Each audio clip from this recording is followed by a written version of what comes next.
Det er en stor ambition at have, og vi diskuterer det meget, og vi diskuterer, hvad betyder det at være unik, og hvad betyder det at være relevant.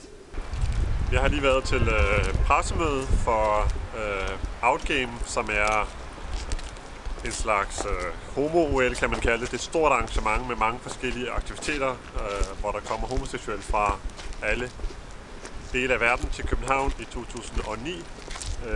Og det er den anden af sin slags. Den første blev holdt i Montreal i 2005 og var et stort arrangement, hvor der kom omkring 8.000-9.000 deltagende personer, som altså var med enten som sportsudøvere eller som deltager til nogle menneskerettighedskonferencen eller lignende.